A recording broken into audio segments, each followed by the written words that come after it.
الحمد لله رب العالمين، والصلاة والسلام على سيد الأنبياء والمرسلين محمد وآله وأصحابه أجمعين. أما بعد، فأعوذ بالله من الشيطان الرجيم. بسم الله الرحمن الرحيم.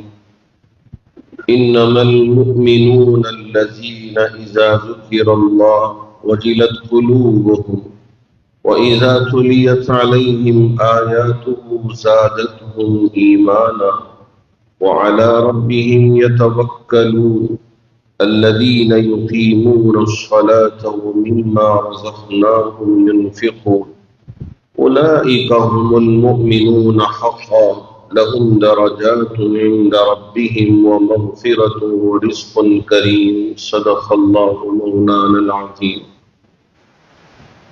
بزرگان محترم، آپ اور ہم جانتے ہیں کہ مقدس مہینے شروع ہو چکے. رجب کا چاند نظر آ جاتا ہے تو اس کے بعد شعبان کا مہینہ ہے، اور اس کے بعد میں آنے والا مہینہ رمضان کا مہینہ ہے. میرے اور آپ کے آقا تاجدار مدینہ احمد مصطفیٰ محمد مجتبیٰ صلی اللہ علیہ وسلم رجب سے ہی ایک دعا کرنا شروع فرما دیتے: اللہم بارک لنا فی رجب و شعبان. اے اللہ، ہمارے لیے رجب کے مہینے میں اور شعبان کے مہینے میں برکت عطا فرما.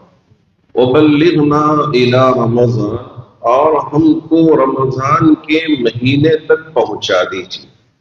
اس کا مطلب یہ ہے کہ ہم یہاں تک آ گئے ہیں اور رمضان جیسا مبارک و مقدس مہینہ ہم سے چھوٹ جائے، یہ ہمارے لیے مناسب معلوم نہیں ہو رہا ہے یا اللہ. اس لیے ہمیں رمضان تک پہنچا دیجیے. یہ میرے نبی صلی اللہ علیہ وسلم دعا فرماتے تھے. ہم اور آپ ایک مومن ہیں، ایمان لانے والے ہیں اللہ کی ذات پر، اور اللہ کے رسول علیہ السلام کو اللہ کا پیغمبر، اللہ کا نبی، اللہ کا رسول مانتے ہیں. تو اس وجہ سے ہماری کچھ ذمہ داریاں ہیں کہ ہم اپنے اندر ایمان کی حلاوت، ایمان کی مٹھاس، ایمان کی چاشنی کیسے لے کے آئیں، کیسے ہم اپنے ایمان کو مضبوط کریں.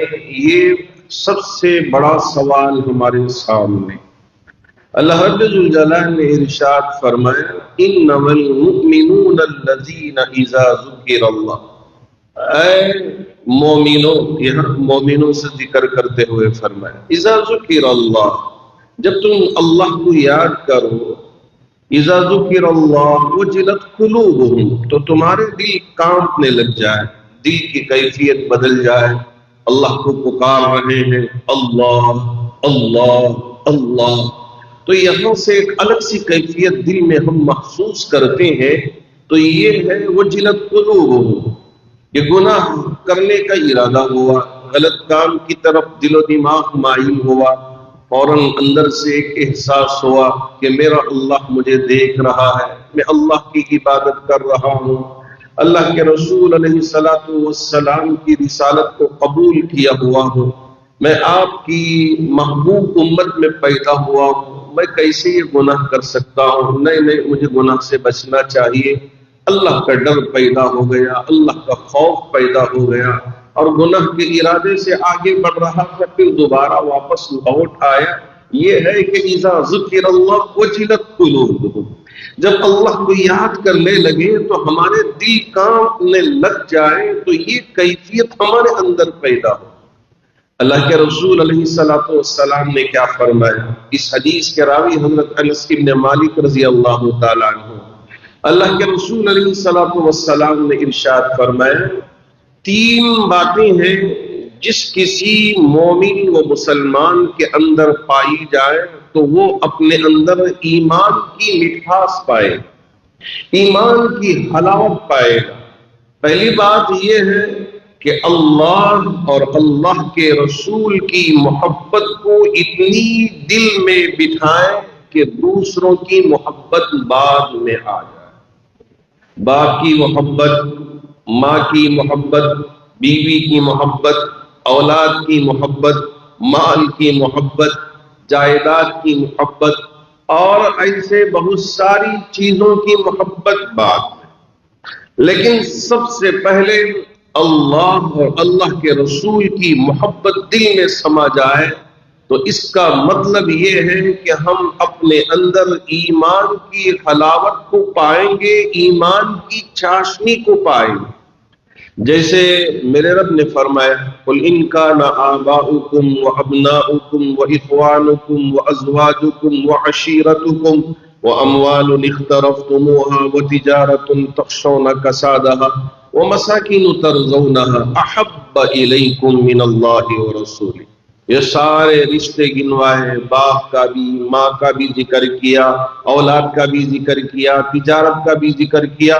ان ساری چیزوں کو ذکر کرنے کے بعد رب ذوالجلال نے فرمایا کہ سب سے زیادہ محبت اللہ اور اللہ کے رسول کی ذات سے ہونی. یہ ہے ایمان کی حلاوت کی نشانی کہ ہمارے اندر ایمان کی مٹھاس ہم پائیں گے اگر یہ کیفیت آ جائے. دوسری بات، اللہ کے رسول علیہ السلام نے یہ ذکر فرمایا کہ ہم جس کسی سے بھی محبت کریں تو وہ اللہ کی رضا پانے کے لیے محبت کریں. باپ سے محبت کر رہے ہیں، مقصد یہ ہو اللہ راضی ہو جائے. ماں سے محبت کر رہے ہیں، مقصد کیا ہو اللہ راضی ہو جائے. بیوی سے محبت کر رہے ہیں، مقصد کیا ہے اللہ راضی ہو جائے. اولاد سے محبت کر رہے ہیں، مقصد کیا ہے اللہ راضی ہو جائے. استاد سے محبت کر رہے ہیں، مقصد کیا ہے اللہ راضی ہو جائے. بھائی بہنوں سے محبت کر رہے ہیں، مقصد کیا ہے اللہ راضی ہو جائے. ان تمام رشتوں میں مقصد یہ ہے، دو دوستوں کے درمیان میں بھی آپسی محبت ہے کہ ایک دوست دوسرے دوست سے محبت کرتا ہے. یہاں کوئی دنیاوی غرض نہیں ہے، دنیاوی چیزوں کو حاصل کرنا مقصد نہیں ہے. الحب للہ والبغض للہ. اگر ہم محبت کرتے ہیں تو اللہ کے لیے، اگر کسی سے ناراضگی ہے تو بھی اللہ کے لیے. اگر ہم نے ان چیزوں کو اپنے اندر اپنا لیا تو یوں سمجھیے کہ ہم نے اپنے اندر ایمان کی حلاوت کو پا لیا، ایمانی مٹھاس کو ہم اپنے اندر پا لیا. کسی رشتے کے ساتھ کوئی کھٹاس نہیں. آج الگ بات ہے کہ ایک بھائی دوسرے بھائی سے لڑتا ہے، کس لیے؟ جائیداد کے لیے. ایک بہن اپنے بھائی سے لڑ پڑتی ہے، کس لیے؟ جائیداد کے لیے. ایک بھائی اپنی بہن سے لڑ پڑتی ہے، کس لیے؟ جائیداد کے لیے. یا میرے اللہ، یہ تو بھائی بہن کا مسئلہ تھا، لیکن بعض اولاد کو میں نے دیکھا ہے اور سنا بھی ہے بیٹھ کے، صرف جائیداد کے لیے اپنے باپ سے بھی لڑ پڑتے ہیں اور اپنی ماں سے بھی رشتہ توڑ لیتے ہیں اور کہتے ہیں کہ میں تیرا منہ دیکھنا نہیں چاہتا. ماں سے کہنے لگ جاتے ہیں نعوذ باللہ من ذالک. کیسے میں سمجھاؤں بھائی، دولت سب کچھ چیز نہیں ہے. دولت کے لیے اس طرح کڑوی باتیں اور اس طرح ہم غلط زبان استعمال کریں اپنے باپ کے لیے اور اپنی ماں کے لیے. حصہ لیں جو شریعت نے آپ کے لیے متعین کیا ہے. اخلاق میرے نبی نے دیا ہے، آپ ان اخلاق کو اپنائیں. اگر یہ آپ کے درمیان میں مسئلہ حل نہیں ہو رہا ہے تو آپ کے گھر کے جو بڑے ہیں ان کے سامنے رکھیں. اللہ رب الجلال نے طریقہ بتا دیا، وَإِنْ خِفْتُمْ شِقَاقَ بَيْنِهِمَا فَبَعَثُوا حَكَمًا مِّنْ أَهْلِهِ وَحَكَمًا مِّنْ أَهْلِهَا إِنْ يُرِيدَ إِصْلَاحًا يُوَفِّقِ اللَّهُ بَيْنَهُمَا إِنَّ اللَّهَ كَانَ عَلِيمًا خَبِيرًا. اگر جھگڑا ہو گیا ہے، میاں بیوی کا جھگڑا لے لیجئے، باپ بیٹے کے درمیان کا جھگڑا لے لیجئے، بیٹی اور ماں کے درمیان کا جھگڑا لے لیجئے. کسی بات پر نوک جھوک ہو گئی، آپس میں نزاع ہو گیا، لڑائی جھگڑے، اس طرح کی بات پیش آ گئی. اب اپنے جھگڑے کو کیسے ختم کریں؟ واہ واہ میرے نبی تاجدار مدینہ احمد مصطفیٰ محمد مجتبیٰ صلی اللہ علیہ وسلم کیا کیا؟ گھر گئے، بیٹی کو پوچھا، بیٹی تیرا چہرہ آج اترا ہوا ہے. اس لیے کہ چہرے کو دیکھ کے پہچان لیتے تھے کہ آج کیا کیفیت ہے بیٹی کی. پوچھا بیٹی تمہارے چہرے کو دیکھ کے لگ رہا ہے کہ آج کچھ بات ہو گئی ہے، آج چہرہ اترا ہوا ہے، کیا قصہ ہے؟ حضرت بی بی فاطمہ الزہرا رضی اللہ تعالیٰ عنہ نے فرمایا ابا جان یا رسول اللہ صلی اللہ علیہ وسلم، باپ کی بھی محبت تھی، نبی کی بھی محبت تھی، اس لیے باپ سے کہا ابا جان آج علی مجھ سے ناراض ہو کے خفا ہو کے کہیں چلے گئے ہیں، اس لیے بیزار ہے، طبیعت میں دل مایوس ہے، چہرے پہ اداسی ہے، اس وجہ سے یہ ساری چیزیں آپ کو نظر آ رہی ہیں۔ ابا جان، اللہ کے رسول علیہ الصلوۃ والسلام کو پتا تھا کہ علی اگر ناراض ہو جائیں گے تو کہاں جائیں گے، سوئیں گے تو کہاں سوئیں گے، رہیں تو کہاں رہیں گے، جوا کھیلنے کے لیے نہیں جائیں گے، شراب پینے کے لیے نہیں جائیں گے، ننگا ناچ ناچنے کے لیے نہیں جائیں گے، جی ہاں جائیں گے تو ایک درخت تھا وہاں جا کے سو رہے ہوں گے میرا علی۔ صحابہ میں سے ایک صحابی کو بلا کے کہا میرا علی وہاں ہوگا، جاؤ لے کے آؤ، پکڑ کے لے کے آؤ، ساتھ لے کے آؤ۔ ضد نہیں تھی حضرت علی میں، ناراضگی ہو سکتی ہے لیکن ضد نہیں آنا چاہیے، یہ ضدی میں انسان تباہ ہو جاتا ہے، برباد ہو جاتا ہے۔ آج بیٹا باپ سے ضد کرنے لگ جاتا ہے، بیٹی ماں سے ضد کرنے لگ جاتی ہے، اس کی وجہ سے آپسی انتشار اور آپسی خلفشار اور آپسی لڑائی جھگڑے اس نوبت تک پہنچ جاتے ہیں، ایک دوسرے کے قتل تک پہنچ جاتے ہیں، نعوذ باللہ من ذالک۔ حضرت علی خفا ہو گئے تو درخت کے نیچے آرام کر رہے ہیں، صحابی رسول گئے، جا کے کہا علی اللہ کے رسول علیہ الصلوۃ والسلام نے آپ کو بلایا ہے۔ جی ہاں، خسر بھی ہے، باپ بھی ہے، بچپن سے پالا تھا، پرورش کیا تھا، آپ کی آغوش میں بڑے ہوئے تھے، اور اب ادھر خسر بھی بن گئے ہیں۔ حضرت علی نے یہ نہیں فرمایا نہیں میں نہیں آؤں گا، جا کے کہہ دینا کہ میں نہیں آؤں گا۔ آپ نے یہ نہیں کہا بلکہ فوراً تیار ہو گئے، اللہ کے رسول علیہ السلام بلایا، چلو ہم چلتے ہیں۔ آج لوگوں سے جب ہم حق کی بات کہیں، سچی بات کہیں کہ بھائی یہ بات سچی ہے، یہ قرآن و حدیث کی روشنی میں ہمارے لیے یہ راہ ملتی ہے، یہ راستہ ملتا ہے، جن کو اچھی بات لگتی ہے، جن کے فیور میں ہوتی ہے وہ خوش ہو جاتے ہیں، اور جن کے فیور میں نہ ہو وہ ناراض ہو جاتے ہیں، وہ خفا ہو جاتے ہیں۔ اگر خفا ہو جائے تو کوئی بات نہیں، دشمنی پہ اتر آتے ہیں اور یہ کہتے ہیں کہ یہ میرے خلاف فیصلہ دیا اور یہ میرے خلاف بات کہا ہے، نعوذ باللہ من ذالک۔ ہم نے نہ آپ کے خلاف کوئی بات کہی، نہ آپ کو ناراض کرنے کے لیے کوئی بات ہم نے آپ سے کہی ہے، صرف اور صرف قرآن و حدیث کی روشنی میں جو باتیں ہمارے لیے یہاں سامنے ملتی ہیں ان باتوں کا ذکر کیا ہے، نہ آپ کے فیور میں کوئی بات کہی ہے، نہ ان کے فیور میں کوئی بات کہی ہے۔ حضرت علی نے یہ نہیں پوچھا کہ ہاں وہ میری بیوی ہے، اس سے میرا جھگڑا ہے، اب وہ میری بیوی کے باپ ہے، وہ مجھے بلائیں تو میں نہیں جاؤں گا۔ آپ نے فوراً کہا اللہ کے رسول علیہ السلام نے مجھے بلایا ہے، ساری ضد چھوڑ دی، سارے لڑائی جھگڑے کو بھول گئے، فوراً چلے آئے نبی کی آغوش میں، نبی کی بارگاہ میں۔ اللہ کے رسول علیہ السلام نے کیا کیا؟ علی ناراض ہو؟ کہا ہاں۔ فاطمہ سے ناراض ہو؟ ہاں یا رسول اللہ صلی اللہ علیہ وسلم۔ علی نے سچ کہا، ناراضگی ہے۔ اب بیٹی کو بھی بٹھایا، پوچھا کیا بات پہ ناراضگی ہے؟ داماد کو بھی بٹھایا، پوچھا کیا بات پہ ناراضگی ہے؟ جب دونوں کی بات سنی تو سمجھا کہ یہ تو ایک معمولی سی بات ہے، یہ دونوں آپس میں اس کے لیے لڑ لیے ہیں، جھگڑے کر لیے ہیں، اور یہ خفا ہو کہ یہ ادھر وہ ادھر۔ واہ قربان جائیے میرے نبی پر۔ بی بی فاطمہ کا جو گھر تھا بالکل چھوٹا سا حجرہ تھا، اس حجرے میں زمین پہ ہی نیچے سو گئے۔ بیٹی سے کہا بیٹی تم بھی سو جاؤ، باپ سے یہ نہیں کہا میں کیوں سو، میں نہیں سوتی، نہیں، فوراً عمل پہ کہا سو گئی، کہا بیٹی تیرا ہاتھ دے، سینے پہ رکھ لیا، علی سے کہا تم بھی لیٹ جاؤ، علی بھی دہنے طرف لیٹ گئے، کہا علی تمہارا ہاتھ دو، فاطمہ کے ہاتھ پہ رکھ دیا، اور پھر اس کے بعد اپنا ہاتھ، پہلے نیچے اپنا ہاتھ، پھر فاطمہ کا ہاتھ، پھر علی کا ہاتھ، پھر اپنا ہاتھ، یوں پیک کر دیا دونوں کے ہاتھ کو، کہا فاطمہ کہو علی صاحب مجھے کوئی شکایت نہیں ہے، کوئی گلہ نہیں ہے، کوئی لڑائی نہیں ہے، کوئی جھگڑا نہیں ہے، میں نے اپنے دل کو صاف کر دیا، علی کے سلسلے میں اب میرے دل میں ذرہ برابر بھی کوئی کھوٹ نہیں ہے، میرا دل پاک ہے۔ کہو فاطمہ۔ حضرت بی بی فاطمہ الزہرا رضی اللہ تعالی عنہ نے فوراً میرے نبی نے جو بات کہی تھی ان تمام باتوں کو دوہرا دیا، پھر علی سے کہا علی اب تم بھی کہو کہ فاطمہ سے کوئی شکایت نہیں ہے، کوئی گلہ نہیں ہے، ہاں شکایت تھی، ہاں ناراضگی تھی، ساری ناراضگی کو میں نے دور کر دیا، کہو علی۔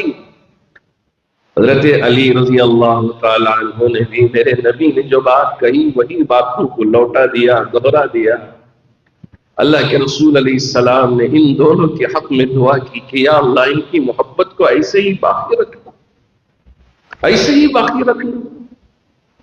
آج بیٹی نے کچھ کہہ دیا، ماں اس پہ تیل ڈالنا چاہتی ہے، باپ کو پتہ چلا، باپ بھی ہاں بیوی کہہ رہی ہے تو صحیح بات ہوگی، بیٹی کہہ رہی ہے تو صحیح بات، داماد کی بات تو غلط ہی ہو سکتی ہے ہمیشہ، داماد کو ڈانٹنے لگ جاتے ہیں۔ اب داماد کے گھر والے وہ انہی کی طرفداری میں آتے ہیں، اب یہاں کون حق پہ ہے کون غلط راستے پہ یہ ماننا نہیں ہے، بس ہماری طرفداری ہونی چاہیے، ہماری طرفداری ہونی چاہیے۔ اس بات پہ ہم گھروں کو تباہ و برباد کرتے ہوئے چلے جا رہے ہیں۔ کاش ہم میرے نبی کی سنت کو سنے سمجھے کہ آپ نے کیسا معاشرہ دیا، کوئی گلہ نہیں، کوئی شکوہ نہیں، محبت بھی اللہ کے لیے، ناراضگی بھی اللہ کے لیے، الحب للہ والبغض للہ، ہم محبت کریں گے تو اللہ کے لیے اور ناراضگی ہے تو اللہ کے لیے، یہ ہم نے اصول بنا لیا۔ یہاں اپنے بھائیوں کے درمیان میں کوئی نزاع نہیں، کوئی جھگڑا نہیں، کوئی لڑائی نہیں، مال کی وجہ سے ہم ایک دوسرے کا منہ دیکھنا نہیں چاہتے۔ اب یہ لڑائی بھائیوں میں ہوتی تو یہ ایک حد تک سمجھ میں آنے والی بات، وہاں سے اولاد میں بھی اتر گئی ہے کہ ان کی اولاد ان کی اولاد کی دشمن۔ یا اللہ کیسے سمجھاؤں کہ میرا نبی کا معاشرہ یہ نہیں تھا۔ جی ہاں، نبی کے تشریف لانے سے پہلے ایک قبیلے والے دوسرے قبیلے کے خون کے پیاسے تھے، ایک خاندان والے دوسرے خاندان والوں سے لڑائی جھگڑے کرنے والے تھے۔ باپ مرنے سے پہلے اپنے بیٹے کو بلاتا تھا اور اس سے عہد لیتا تھا، میں مرنے جا رہا ہوں، میرے ہاتھ میں تو ہاتھ دے دے اور یہ عہد کر کہ میرے چلے جانے کے بعد فلاں شخص جو میرا دشمن ہے، میرا بھائی ہی صحیح، میری بہن ہی صحیح، فلاں کوئی بات نہیں، جب تک اسے قتل نہ کر دینا چین سے نہ بیٹھے، جب تک اسے دنیا سے بھیج نہ دینا چین سے نہ بیٹھے۔ باپ عہد لیتا تھا، یہی سلسلہ چل رہا تھا۔ میرے آقا صلی اللہ علیہ وسلم نے ان سارے سلسلوں کو ختم کر کے کہا اب آپ بھائی ہیں، کوئی خاندان میں لڑائی نہیں، قبیلوں میں کوئی لڑائی نہیں، بچوں میں کوئی لڑائی نہیں، جی ہاں رشتہ داروں میں کوئی لڑائی نہیں، دوستوں میں کوئی لڑائی نہیں۔ وَيُؤْثِرُونَ عَلَىٰ أَنفُسِهِمْ وَلَوْ كَانَ بِهِمْ خَصَاصَةٌ، اگرچہ کہ میری حالت پتلی ہے، میں خود غریب ہوں، میں مسکین ہوں، میں فقیر ہوں، میں محتاج ہوں، لیکن میں اپنے آپ پر میرے بھائی کو ترجیح دوں گا، اگر میں بھوکا سو جاؤں کوئی بات نہیں۔ خواتین میں بھی وہی جذبہ تھا، ہم بھوکے رہ جائیں کوئی بات نہیں، ہم پیاسے رہ جائیں کوئی بات نہیں، لیکن نبی کا مہمان وہ کھا لے، وہ پی لے، وہ بھائی اسے اچھی زندگی اللہ دے دے۔ آج یہی جذبہ ہم اپنے اندر لے کے آنا ہے، یہ زدہ زدی چھوڑ دے، یہ آپسی لڑائی چھوڑ دے، اور اس کے لیے حسد کرنا، بغض کرنا، اس کے لیے اناد پالنا ہم چھوڑ دے، بلکہ کونوا عباد اللہ اخوانا، کہ ہم بن جائیں آپس میں بھائی چارگی کے ساتھ رہیں۔ کبھی کسی کا برا نہ چاہے. اس لیے ہمارے بعض احباب نے مجھ سے یہ کہا آج کے زمانے کی اچھائی کیا ہے معلوم ہے وہ والا؟ میں نے کہا کیا؟ کہا اگر کوئی قرض پوچھے قرض نہ دے، اگر اس کی مدد کر سکتے ہو تو مدد کر لیں. اب قرض دے دیں اس کے بعد وہ قرض واپس نہ لوٹائے تو آپس میں لڑائی جھگڑے ہی پڑیں گے، اور اس کے علاوہ کوئی اور وہاں رشتہ قائم نہیں ہوگا.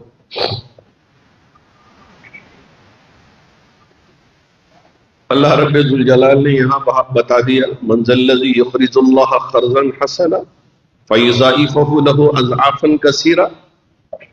کون ہے جو اللہ کو قرض دے گا؟ مطلب یہ ہے کہ اللہ کے بندوں میں سے کوئی بندہ اگر محتاج ہو، ضرورت مند ہو، اگر اس کے لیے قرض کی ضرورت پیش آ جائے تو قرض کون دے گا؟ یہاں یہ بات کر رہے ہیں اللہ. لیکن آج افسوس کی بات یہ ہے کہ اگر ہم قرض بھی دے دیں، جب واپس کرنے کا وقت آئے تو واپس کرنا نہیں چاہتے. آپس میں لڑائی، آپس میں جھگڑے، اور آپس میں ایک دوسرے کے لیے حسد بغض. بتائیں تو کسے بتائیں، سمجھائیں تو کسے سمجھائیں. اللہ ہماری حفاظت فرمائے، اللہ ہماری حفاظت فرمائے. تو اللہ رب ذوالجلال نے ایک تو یہ فرمایا اذا ذکر اللہ وجلت قلوبہم واذا تلیت علیہم آیاتہ زادتہم ایمانا. جب قرآن مجید ہم پڑھ رہے ہیں تو ہمارا ایمان اضافہ ہو جائے. وعلی ربہم یتوکلون، اور اللہ کی ذات پہ ہی ہمارا بھروسہ رہے. کہ کرنے والی ذات کون ہے؟ اللہ کی ہے. ہمارا بھروسہ اللہ کی ذات پہ ہو، اللہ کے علاوہ کسی اور پہ ہم بھروسہ نہ کریں. آج ہمارا بھروسہ کمزور ہو گیا ہے. ہم سوچتے ہیں ہوگا کہ نہیں ہوگا، یہ مولوی صاحب جو بول رہے ہیں یہ صحیح بول رہے ہیں غلط بول رہے ہیں. ارے بھائی مولوی صاحب کی بات پہ کوئی بھروسہ نہ کرے، مولانا کی بات پہ کوئی بھروسہ نہ کرے، مفتی صاحب کی بات پہ کوئی بھروسہ نہ کرے. اللہ کی بات پہ بھروسہ کریں. اللہ کی بات کیا ہے؟ قرآن مجید ہے. میرے نبی کی بات پہ بھروسہ کریں. نبی کی بات کیا ہے؟ حدیث ہے. جی ہاں، ان باتوں پہ ہم بھروسہ کر لیں، دنیا میں بھی ہم کامیاب ہو جائیں گے، آخرت میں بھی کامیاب ہو جائیں گے. قرآن کی یہ جو مقدس کتاب اللہ رب ذوالجلال نے ہمارے لیے عطا کیا ہے، یہ نہ سمجھیں کہ یہ اس زمانے کے لیے نہیں، وہ اس زمانے کے لیے تھی. نہ، قیامت تک کے لیے اللہ رب ذوالجلال نے اس میں ہمارے لیے ہدایت عطا کر دیا ہے. سمجھنے والوں کے لیے سمجھ چاہیے. قرآن کبھی پڑھیں، سمجھیں. یہ نہ سمجھیں کہ اب شادی کے موقع پہ دلہا کو تھما دیتے ہیں، دلہن کو دے دیتے ہیں بھائی اسے لے لے، اور آنکھوں سے لگا کے لے جا کے اب بیرو بھی دے رہے ہیں، بیرو میں اوپر رکھ دینا، الماری میں اوپر رکھ دینا. اب پھر پڑھنا نہیں ہے، صرف قسم کھانے کی ضرورت پیش آ جائے تو قرآن اٹھا لیں. ہاں قرآن کی قسم کھا کے میں کہتی ہوں یا کہتا ہوں. اس کے لیے ہم قرآن استعمال کرنا شروع کر دیا. نہ قرآن سمجھنا چاہتے ہیں، نہ قرآن پڑھنا چاہتے ہیں، نہ قرآن میں جو پیغام دیا ہے اس کے مطابق زندگی بنانا چاہتے ہیں اور اس پر عمل پیرا ہونا چاہتے ہیں. نہ، یہ سب چھوڑ دیں حضرت، بات کا قصہ بات. اللہ ہماری مدد کرے، اللہ ہماری حفاظت کرے. الذین یقیمون الصلاۃ ومما رزقناہم ينفقون، اور وہ لوگ جو نماز کو قائم کرتے ہیں اور اللہ کے راستے میں خرچ کرتے ہیں. اللہ رب ذوالجلال نے فرمایا اولئک هم المؤمنون حقا، یہ سچے پکے برحق مسلمان ہیں، مومن ہیں. لہم درجات عند ربہم، ان کے لیے رب کے پاس بڑے اونچے اونچے درجے ہیں، مقامات ہیں. ومغفرۃ ورزق کریم، اللہ ان کی بخشش بھی فرما دیں گے. اگر کوئی غلطی ہو گئی، کچھ گناہ ہو گئے، اللہ معاف فرمانے والے ہیں. اور اگر محتاجی ہے، پریشانی ہے، اللہ کی بارگاہ میں بیٹھ کے دعا کریں، اے اللہ میرے رزق میں برکت دے دے، میری کمائی میں برکت دے دے. اللہ رب ذوالجلال رزق میں برکت دے دیتے ہیں. تو یہ اللہ رب ذوالجلال کی ذات ہے. اور تیسری بات، میرے آقا صلی اللہ علیہ وسلم نے فرمایا کہ ایمان کی حلاوت کی تیسری نشانی یہ ہے کہ ایک مرتبہ اگر ہم مومن ہو گئے، مسلمان ہو گئے، تو پھر کفر کی طرف ہم نہ لوٹے. یہ ہے ایمان کی حلاوت. اللہ نے ہم کو ایمان کی دولت سے مال فرما دیا کہ ہم کفر کی طرف نہ لوٹے اور کفریہ کلمات اپنی زبان سے نہ کہیں. یہ ہے ایمان کی حلاوت، یہ ہے ایمان کی چاشنی. مجھے بڑا افسوس ہوتا ہے کہ جب ہمارے ان بچیوں کے بارے میں سنتا ہوں اور مجھے پتہ چلتا ہے کہ انہوں نے فلاں لڑکے کے لیے اپنے ایمان کو خیر آباد کر دیا ہے، ایمان سے پھر گئی ہے۔ جب ہمارے لوگ اس کے پاس پہنچتے ہیں، سمجھانے کی کوشش کرتے ہیں، وہ بچی سمجھنے کے لیے تیار نہیں، وہ بچہ سمجھنے کے لیے تیار نہیں۔ وہ یوں کہتا ہے کہ میری زندگی، یہ میری زندگی ہے، میں آزاد زندگی گزارنا چاہتا ہوں، کون ہی آپ مجھے سمجھانے والے، کون ہی آپ مجھے بتانے والے؟ اے میرے اللہ، اے میرے اللہ، سمجھائیں تو کون سمجھائے؟ اس لیے کہ اب قیامت تک کوئی نبی آنے والے نہیں ہیں۔ ہر ایک ایمان والے کا یہ عقیدہ ہے کہ میرے اور آپ کے آقا تاجدار مدینہ احمد مصطفیٰ محمد مصطفیٰ صلی اللہ علیہ وسلم آخری نبی ہیں، آخری پیغمبر ہیں، آخری رسول ہیں، خاتم النبیین ہیں۔ آپ پر نبوت کا سلسلہ ختم ہو گیا، قیامت تک کوئی نبی اور آنے والے نہیں ہیں۔ ہاں، حضرت عیسیٰ علیہ السلام آئیں گے، حضرت امام مہدی علیہ السلام آئیں گے آخری زمانے میں، لیکن وہ بھی میرے محبوب نبی کی فتی بن کر یہاں خدمات انجام دیں گے، نبی بن کر نہیں۔ ہمارا یہ ایمان ہے، ہمارا عقیدہ ہے کہ امام مہدی علیہ السلام بھی آئیں گے اور وہ پہچانے جائیں گے کہاں؟ مقام ابراہیم اور حجر اسود کے درمیان میں وہ چل رہے ہوں گے۔ اس وقت وہاں رہنے والے لوگ حضرت امام مہدی کو دیکھ کر پہچان لیں گے کہ میرے آقا صلی اللہ علیہ وسلم نے جس مہدی کے بارے میں ذکر کیا ہے حدیث شریف میں، یہ وہی مہدی ہے۔ پہچان جائیں گے۔ حضرت عیسیٰ علیہ السلام کہاں اتریں گے؟ کون سی مسجد کے مینارے سے آپ نیچے آئیں گے؟ میرے آقا صلی اللہ علیہ وسلم نے ذکر کر دیا۔ اور قیامت کے قریب کیا ہوگا؟ یہ جو مشرق سے سورج نکل کے مغرب میں غروب ہو رہا ہے، قیامت جب قائم ہونے والی ہوگی، یہ سورج مشرق سے نہیں نکلے گا، مغرب سے نکلے گا اور مشرق میں غروب ہو جائے گا۔ تو اس کا مطلب یہ ہے کہ اب قیامت قائم ہوگی، یہ آسمان سب ختم ہو جائیں گے، یہ زمین ختم ہو جائے گی، یہ پہاڑ ختم ہو جائیں گے، اور یہ چاند، یہ سورج، یہ ستارے سب ختم ہو جائیں گے۔ یہ ہمارا ایمان اور عقیدہ ہے۔ تو ہم کیوں کر اللہ کے منکر ہو جائے کہ اس حقیر سی چیز کے لیے اپنے ایمان کا سودا کر دیں، اپنے ایمان کو بیچ دیں؟ نعوذ باللہ من ذالک، ہرگز نہیں۔ قسم ہے میرے اللہ کی، اگر دنیا میں جتنی دولت ہے، ساری دولت کو اگر ہمارے قدموں میں لا کے ڈال دے اور ہم سے یہ سوال کرے کہ یہ پوری دولت تم رکھ لینا اور اپنے ایمان کو ہمیں بیچ دینا، جو پکا مومن ہوگا، سچا مومن ہوگا، اپنی زبان سے یوں جواب دے گا کہ اس ساری دولت کو میں ٹھوکر مارتا ہوں، لیکن ایمان کو سودا کرنے کے لیے ہرگز ہرگز ہرگز تیار نہیں۔ یہ ایمان کوئی معمولی چیز نہیں ہے، یہ ایمان سستی چیز نہیں ہے، یہ بکاؤ چیز نہیں ہے کہ ہم اس کو بیچ دیں، ہم اس کو خیر آباد کہہ دیں، نہیں، یہ بہت بڑی دولت ہے۔ اللہ رب ذوالجلال نے بن مانگے ہمیں عطا کر دیا ہے۔ جب میں امریکہ میں قرآن سنانے کے لیے جاتا تھا، جو پہلے دوسرے مذہب کے عامل تھے، لیکن اللہ نے قرآن کے پڑھنے کے بعد ان کو ہدایت دی اور اسلام کو قبول کر لیا۔ جب میں ان سے پوچھتا تھا یہ ایمان کیسی چیز ہے، تو وہ کہتے ہیں کہ ایمان اللہ نے اتنی بڑی دولت عطا کر دیا، اس کے مقابلے میں ساری چیزیں ہم کو ایک نظر آتی ہیں، کیونکہ اللہ نے ہم کو آسانی سے اسلام کی دولت عطا کر دیا۔ میرے باپ بھی مسلمان تھے، دادا بھی مسلمان تھے، پردادا بھی مسلمان، اس لیے میں بھی مسلمان ہو گیا۔ ارے ان بھائیوں سے پوچھیں، ان بہنوں سے پوچھیں جن کو بڑی مشکل سے اسلام ملا، ایمان ملا۔ وہ جو آکسفورڈ یونیورسٹی ہے نیو یارک میں، پہلے نام الگ تھا، بعد میں اللہ نے ان کو ہدایت دی، قرآن کے پڑھنے کے بعد سمجھنے کے بعد نام رکھ لیا یوسف۔ میں نے ان پروفیسر صاحب سے پوچھا تھا جو آکسفورڈ یونیورسٹی کے پروفیسر تھے، ایمان کیسی چیز ہے؟ انہوں نے کہا بہت مشکلوں کے بعد اللہ نے یہ دولت عطا کی ہے،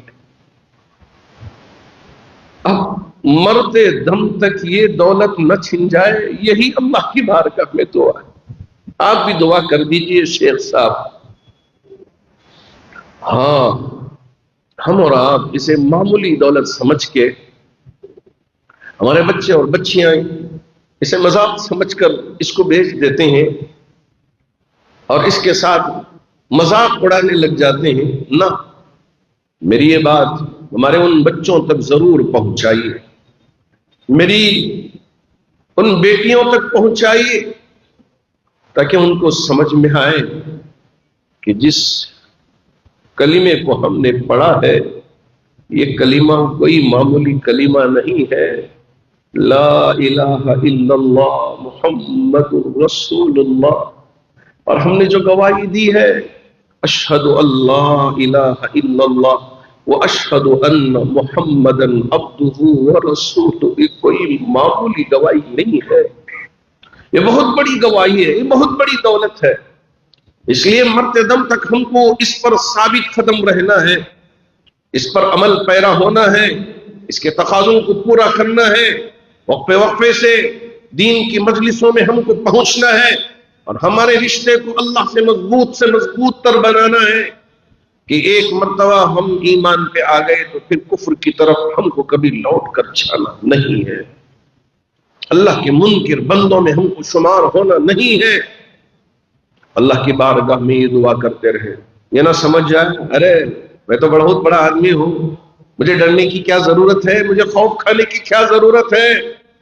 جس عمر کو اللہ کے رسول علیہ السلام نے جنت کی بشارت دی تھی، وہ عمر یوں نہ کہتا کاش کہ میں پتھر جو کنکریاں پڑے ہیں راستے میں وہ کنکریاں بن جاتا، یہ جو درخت میں پتے لگے ہیں ان پتوں میں سے ایک پتا میں بھی بن جاتا، قیامت کے دن اللہ مجھ سے سوال نہ کرتے اور مجھ سے نہ پوچھتے تو کتنا اچھا ہوتا۔ یوں نہیں کہا عمر نے۔ اس لیے ہمیں بھی چاہیے کہ ہم ڈرتے رہے، خوف کھاتے رہے، پتہ نہیں کہ کب کیا ہوگا۔ اللہ رب ذوالجلال نے یہ رجب کا مہینہ ہمارے لیے عطا کیا ہے، سمجھیے اب یہاں متوجہ ہو اللہ کی طرف، اپنے ایمان کو ذرا سروس کرنا شروع کر دیں، گاڑیوں کی بھی سروس کرنا شروع کرتے ہیں کہ اتنے دنوں کے بعد سروس ہونی ہے، آئل بدلنی ہے، فلاں سروس ہونی ہے۔ ہم اپنی باڈی کی بھی سروس کریں اور اللہ سے اپنے رشتے کو مضبوط سے مضبوط بنانے کی کوشش کریں، تاکہ اللہ کے یہاں ہم سرخرو ہو جائے، کامیاب ہو جائے۔ اللہ کرے کہ اللہ رب ذوالجلال مجھے بھی ان باتوں پہ عمل پیرا ہونے کی توفیق عطا فرمائے، اور آپ میں سے ہر ایک کو بھی ان باتوں کو سننے، سمجھنے اور اس پر عمل پیرا ہونے کی طاقت و توفیق عطا فرمائے۔ حاضرین با تمکین، اللہ کا شکر ہے کہ ہمارے یہاں ہمارے ان بھائی اور بہنوں کے لیے نکاحوں کا نظام بنایا ہے۔ ہمارے بعض احباب جن کو اللہ نے وسعت عطا فرمایا، انہوں نے اپنے مال میں سے کچھ حصہ ان کاموں کے لیے لگایا ہے۔ اللہ ان کے مالوں میں خوب برکت عطا فرمائے، اللہ ان کے ارادوں میں، ان کی نیتوں میں خوب برکت عطا فرمائے، اور جو بھی ان کی نیتیں ہیں، ارادے ہیں، اللہ ان کو ضرور ان تمام کاموں سے پورا فرما دے۔ اور اسی طرح ماشاءاللہ آپ کو اگر سناؤ تو سال کے شروع سے لے کے اب تک تقریباً 35 نکاح ہمارے یہاں 3 5 7 اس طرح کرتے کرتے 35 نکاح ہوئے، اور جب سے نکاحوں کا سلسلہ شروع ہوا ہے تقریباً 980 کے قریب نکاح اب تک منعقد ہو گئے ہیں۔ اللہ ہمارے ان تمام بھائیوں میں، بہنوں میں برکت عطا فرمائے، محبت پیدا فرمائے، اور جن احباب نے بھی ان نکاحوں کے کرنے میں جامع مسجد ٹرسٹ کا تعاون کیا ہے، ساتھ دیا ہے، اللہ ان کے مالوں میں بھی خوب برکت عطا فرمائے۔ بہت سارے وہ احباب جو دنیا میں اب باقی ہیں، اور بہت سارے وہ احباب اب جو دنیا میں باقی نہیں رہے، لیکن یہ نیکی ہمارے ساتھ آئے گی اور یقیناً ہم ان کا اجر قیامت کے دن پائیں گے۔ اور اللہ رب الجلال ان ساری چیزوں پہ ہمارے لیے اجر عطا فرمائیں۔ اللہ کرے کہ اللہ رب الجلال یہاں جو کچھ یہ کام ہو رہے ہیں ان کاموں میں تعاون کرنے کی توفیق عطا فرمائے، اور ہمارے لیے بھی مال میں برکت عطا فرمائے، اور علمی کام بھی ہو رہا ہے، کوشش ہو رہی ہے کہ ہمارے بچے اور بچیاں ہماری تعلیم گاہوں میں تعلیم پائیں اور اپنے ایمان کی بھی حفاظت کریں، اپنے اسلام کی بھی حفاظت کریں۔ یہاں نرسری سے لے کے BCA کام تک، اور ایسے ہی ناظرہ قرآن شریف سے لے کے تفسیر جلالین بخاری شریف تک کی تعلیم کا نظام یہاں جامع مسجد کے زیر سایہ ہو رہا ہے۔ اللہ ان تمام کاموں میں خوب برکت عطا فرمائے، اس میں خلوص و للہیت پیدا فرمائے، اور اسی طرح ہم مرتے دم تک کام انجام دے۔ اللہ رب الجلال اس بات کی توفیق عطا فرمائے۔ بہت سارے بھائی دعاؤں کی گزارش کی ہے کہ کسی کو کینسر ہے، کسی کا آپریشن ہے، کسی کا ہارٹ بلاک ہے، اس لیے اب آپریشن ہونے جا رہا ہے، دعاؤں کی گزارش کی ہے۔ اسی طرح حضرت امیر شریعت دامت برکاتہم بھی زیر علاج ہیں، اور ایسے ہی حضرت مولانا زین العابدین صاحب بھی زیر علاج ہیں، اور بھی بہت سارے احباب دعاؤں کی بڑی گزارش کی ہے۔ جی ہاں، بیماری بھی اللہ کی طرف سے، صحت بھی اللہ کی طرف سے۔ جب تک اللہ نے ہم کو صحت عطا کیا ہے، اس صحت کو غنیمت جانے بیماری کے آنے سے پہلے۔ اسی لیے کہا جاتا ہے کہ اللہ رب الجلال ہمارے ان تمام بیماروں کو مکمل شفا عطا فرمائے، اور جن بیماریوں میں یہ ہے اللہ ان کو شفا دے۔ اور بھی بہت سارے احباب، جی ہاں، کسی کو لقوہ مار دیا ہے، پیر بھی پڑ گیا ہے، ہاتھ بھی پڑ گیا ہے، کسی کی زبان لقوہ ہونے کی وجہ سے فالت زدہ ہو گئی ہے، مفلوج ہو گئی ہے۔ بہت سارے احباب، چونکہ ٹھنڈ زیادہ ہے، الگ الگ طرح کی شکایتیں میرے پاس ذکر کرتے ہیں اور دعاؤں کی گزارش کرتے ہیں۔ میں آپ کے سامنے اس لیے ذکر کر دیتا ہوں، اس لیے کہ میں تو تہرا گنہگار بندہ، اور میری دعا میں وہ تو اثر نہیں ہے۔ یہاں بیٹھنے والے مجمع میں کوئی اللہ کا مقرب بندہ ہوگا، نیک بندہ ہوگا، ہمارے ان بھائیوں کے حق میں، ہمارے ان علماء کے حق میں، یہاں آنے والے مجمع میں سے کوئی ایک بھی دل سے پکار دیا کہ اے اللہ ان بیماروں کو شفا عطا کر دے، اور ان کی بیماری دور ہو گئی، میرا کچھ فائدہ نہیں لیکن انسانوں کا فائدہ ہو جائے گا۔ یقین مانیے ہمارے لیے یہ ضروری ہے اور ہمارا حق ہے کہ آپ احباب میں سے یہ دل سے کس کی دعا نکل رہی ہے اور عرض سے ٹکرانے لگ گئی ہے، مجھے پتہ نہیں ہے۔ اس وجہ سے میں پورے عاجزی و انکساری کے ساتھ اور پوری محبت کے ساتھ، خلوص کے ساتھ آپ سے گزارش کر رہا ہوں، ہمارے ان تمام بیماروں کے حق میں دعا کر دیں کہ اللہ کس کی دعا میں کیا تاثیر رکھا ہے پتہ نہیں ہے، اور میرے حق میں بھی دعا کر دیں کہ اللہ مرتے دم تک نیک متقی پرہیزگار بنا کے رکھے، غیر غلط کاموں سے اللہ میری بھی حفاظت کرے، شیطان کے ورغلوں میں آنے سے، شیطان کی باتوں میں آنے سے اللہ میری بھی حفاظت کرے اور آپ کی بھی حفاظت کرے۔ مرتے دم تک ہم میں سے ہر ایک کو اللہ کی طرف متوجہ ہونا ہی ہے۔ ہم یہ نہیں کہہ سکتے کہ ہم علامہ ہیں، ہم امام ہیں، نہ، ہماری کوئی حیثیت نہیں ہے۔ اگر اللہ نے ہم کو برباد کر دیا تو ہم برباد ہو جائیں گے۔ بس آپ سے گزارش ہے کہ دعا کریں کہ مرتے دم تک ہم ایمان پہ ثابت قدم رہیں، اللہ ایسی موت عطا کرے کہ ہماری زبان سے کلمہ طیبہ جاری ہو، دنیا سے رخصت ہو رہے ہوں، یا ہم سجدے کی حالت میں پڑے ہوئے ہیں اور ہماری زبان سے نکل رہا ہے سبحان ربی العالی، اے اللہ تو پاک ہے، تو بلند و بالا ہے۔ اور فرشتے اجل حضرت اسرائیل علیہ السلام آ کے کہنے لگے اب آپ کا یہاں کام پورا ہو گیا، آپ کی عمر پوری ہو گئی، چلیے اب اللہ کی طرف آپ کو چلنا ہے۔ سجدے کی حالت میں اللہ ہم کو اپنی بارگاہ میں بلا لے، یہی اللہ کی بارگاہ میں ہماری دعا ہے، گزارش ہے۔ اللہ ہماری ان دعاؤں کو قبول فرما لے۔ انشاءاللہ ہمارے کچھ بھائی اور بہنوں کے نکاحوں کا نظام ہے، آپ سے گزارش ہے کہ اس میں شریک ہو اور ہمارے ان بھائی اور بہنوں کے حق میں دعا کرے کہ اللہ رب الجلال یہ جو کچھ کوششیں ہو رہی ہیں ان تمام تر کوششوں کو اپنی بارگاہ میں قبول فرما کر جتنے بیمار ہیں ان کو شفا عطا فرمائے، جو پریشان حال ہیں ان کی پریشانیوں کو دور فرمائے، جو قرض میں مبتلا ہے ان کے قرض کی ادائیگی کی شکلیں اور صورتیں پیدا فرمائے، جو دنیا سے رخصت ہو چکے ہیں تمام مرحومین کی بھرپور مغفرت فرمائے۔ آمین وآخر دعوانا الحمدللہ رب العالمین۔